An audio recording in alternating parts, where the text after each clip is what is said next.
Hi friends, welcome back to our channel. నేను మిత్రవేణి. మన సబ్స్క్రైబర్లోని ఒకరు ఎప్పటి నుంచి అడుగుతున్న బనానా క్లిప్ హెయిర్ స్టైల్ అయితే ఈరోజు చేయబోతున్నానండి. ఇది నేను ఎప్పుడూ కూడా ట్రై చేయలేదు. ఫస్ట్ టైం అయితే మన సబ్స్క్రైబర్ కోసం అయితే ట్రై చేస్తున్నాను. ఇప్పుడైతే వీడియోకి అయితే వెళ్ళిపోదాం. ఫస్ట్ వచ్చేసి నా హెయిర్ని అయితే కోమ్ చేస్తున్నాను.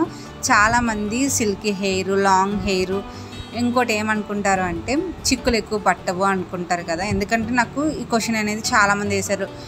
ఉంగరాలు జుట్టున్న వాళ్ళకి ఎక్కువ చిక్కులు పడతాయి, మీకేమి చాలా సిల్కీగా లాంగ్ హెయిర్ కదా, మీకు అసలు చిక్కులు అనేవి పట్టవు అని అయితే చాలామంది అయితే నాకు కామెంట్ చేశారు. అంటే మన సబ్స్క్రైబర్స్ కాదు, నాకు బయట వాళ్ళు కొంతమంది అయితే కామెంట్ చేయడం అయితే జరిగింది. అందుకోసమైతే ఇక్కడ నేను హెయిర్కి చిక్కులు తీస్తున్న వీడియోని కూడా నేను మీకు చూపిస్తున్నాను.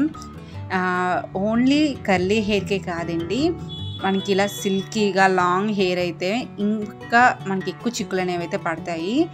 ఇది లాంగ్ హెయిర్ ఉన్న వాళ్ళకి ప్రతి వాళ్ళు ఫేస్ చేసేదే.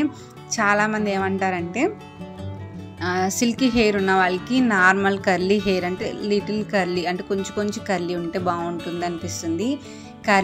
ఫుల్ కర్లీ ఉన్న వాళ్ళకి నుంచి సిల్కీ హెయిర్ బాగుంటుంది అనిపిస్తుంది. ఎందుకంటే ఆ జుట్టుతోని ఆ చిక్కులు తీసుకోలేక చాలా ఇబ్బంది పడతామని తెలియని విషయం ఏంటి అంటే, జుట్టున్న ప్రతి వాళ్ళది కూడా చిక్కులు తీసుకునే దగ్గర ఒకటే ప్రాబ్లం అయితే ఫేస్ చేస్తాం ప్రతి వాళ్ళం కూడా. అది సిల్కీ హెయిర్ అయినా కర్లీ హెయిర్ అయినా ఏ హెయిర్ వాళ్ళకైనా కూడా చిక్కులు అనేవి అయితే తప్పదు. ఇప్పుడైతే నేను హెయిర్ మొత్తానికి కూడా ఎంతో కష్టపడి చిక్కులను అయితే తీసాను. ఎందుకంటే కర్లీ హెయిర్ అయినా లాంగ్ హెయిర్కి మనకి సిల్కీ హెయిర్ అనేది ఇంకాస్త ఎక్కువ చిక్కులు పడుతుంది. ఎందుకంటే పైనుంచి కింద వరకు కూడా మనకి ఒకటే లెంత్లో ఉంటే ఏమో కానీ, లేదంటే మాత్రం డెఫినెట్గా చిక్కులు అనేవి మనకైతే పడుతూనే ఉంటాయి. ఇక్కడ నాది సిల్కీ లాంగ్ హెయిర్ అండి, కానీ చిక్కులు అయితే చాలా ఎక్కువగా అయితే ఉన్నాయి. అంటే చాలామంది నా సిల్కీ హెయిర్ కదా, మీకు చిక్కులు అనేది ఏమి ఇబ్బంది ఉండదు, మీకు ఈజీగా చిక్కులు అనేవి వదిలేస్తాయి అని చెప్పేసి నా దగ్గర కొంతమంది అయితే కామెంట్ చేయడం వల్ల నేను ఇక్కడ మీతో కూడా షేర్ చేసుకుంటున్నాను. నేను ఇక్కడ బనానా క్లిప్ హెయిర్ స్టైల్ అయితే ఇదే ఫస్ట్ టైం. నేను ఎప్పుడు కూడా బనానా క్లిప్స్ని అయితే యూస్ చేయను. ఎందుకంటే నా లాంగ్ హెయిర్ మీద ఈ బనానా క్లిప్స్తో హెయిర్ స్టైల్ చేసుకున్నా కూడా చిక్కులు ఎక్కువగా పట్టేస్తుంది అని చెప్పేసి నేను హెయిర్ని ఎక్కువగా అయితే లీవ్ చేయను.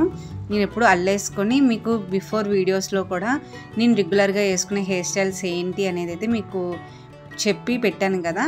అటువంటి హెయిర్ స్టైల్ని ఎక్కువగా నేను ప్రిఫర్ చేసేది. ఇక్కడ నేను బనానా క్లిప్తోనైతే ఫస్ట్ టైం అయితే హెయిర్ స్టైల్ అయితే మన సబ్స్క్రైబర్ కోసం నేనైతే చేశానండి. చూసారు కదా, ఇక్కడ నేను పెట్టుకునే పొజిషన్ అనేది ఇక్కడ నాకు తెలిసినంత వరకు ఇలానే పెట్టుకుంటారని అయితే నాకు తెలుసు. అందుకోసం అయితే మన సబ్స్క్రైబర్ కోసం అయితే ఈ వీడియోని చేశాను. ఈ వీడియో మీకు ఎలా అనిపించింది అయితే కామెంట్ సెక్షన్లో కామెంట్ చేయండి. ఇంకా మంచి కామెంట్స్ చేయండి. మంచిగా వీడియోస్ అయితే నేను తొందరగా అయితే అప్లోడ్ చేస్తాను. చూడండి, ఓవరాల్ లుక్ వచ్చేసి ఈ విధంగా అయితే ఉంది. ఈ యొక్క బనానా క్లిప్ హెయిర్ స్టైల్ మీకు ఎలా అనిపించింది అయితే కామెంట్ చేయడం అయితే మర్చిపోకండి.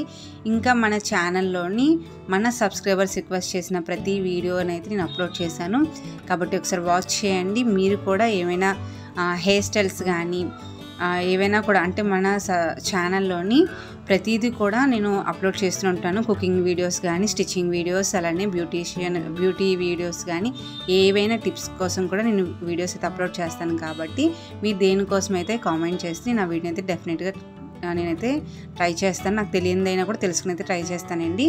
కాబట్టి ఈ ఫుల్ వీడియో మీకు ఎలా అనిపించిందో కామెంట్ సెక్షన్లో కామెంట్ చేయండి. ఓవరాల్ లుక్ వచ్చేసి ఇలా ఉంది. ఫస్ట్ టైం ట్రై చేశాను, నాకైతే బాగానే అనిపించింది. మీకు ఎలా అనిపించిందో కామెంట్ సెక్షన్లో కామెంట్ చేయండి. Thanks for watching. బాయ్.